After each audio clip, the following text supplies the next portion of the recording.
To other matters now, 21 years ago, explosions were heard at the Ikeja cantonment in Lagos. We remember the tragic incident that left about 1,000 people dead. Sarah Yeko takes us down memory lane and what successive governments in Lagos have done to give a relief to grieving families.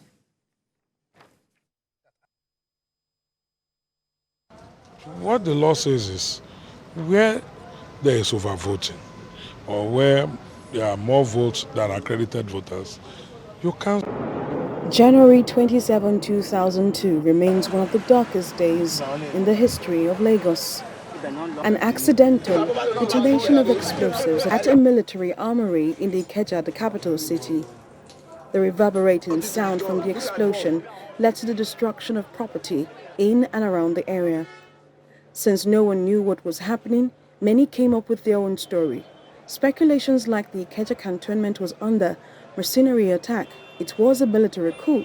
Some others thought there was an attack on then-President Olusegun Obasanjo. With all these speculations in the air, people scampered for safety. Till now, nothing is said about the lives and families of military personnel who were in the barracks at the time of the explosion.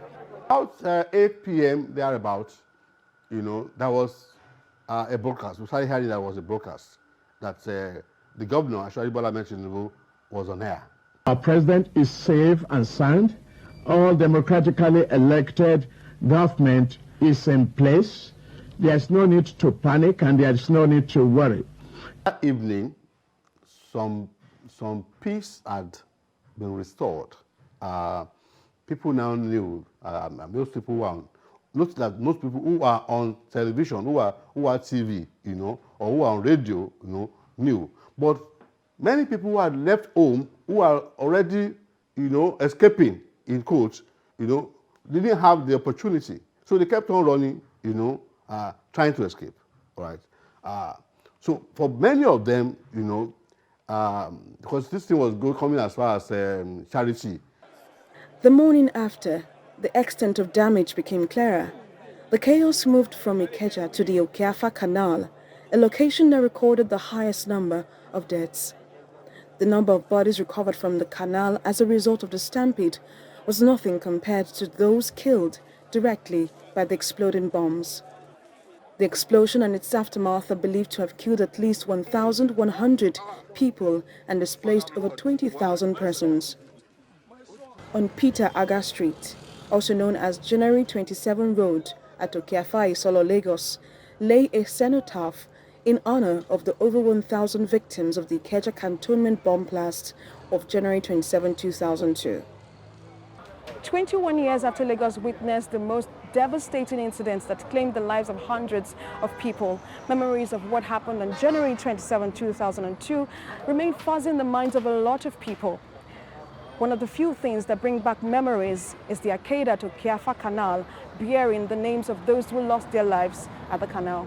The voice of some victims' families, yet to be compensated, is starting to fade out, as previous cries to both the federal and Lagos state governments over the delay in the payment of the compensation are yet to yield results.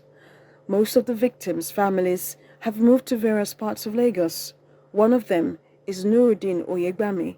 He is now chairman of the Association of 2002 bomb blast victims.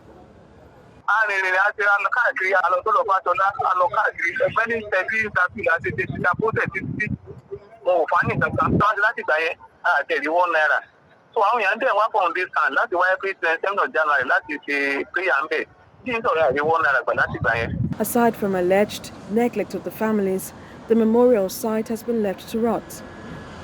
The gates close to the canal bridge linking Isolo with Ejigbo has no proper lock. On the other side of the site is a rams and plantain market.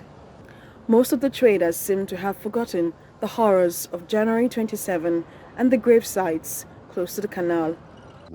There has to be a more infrastructurally defined in that place.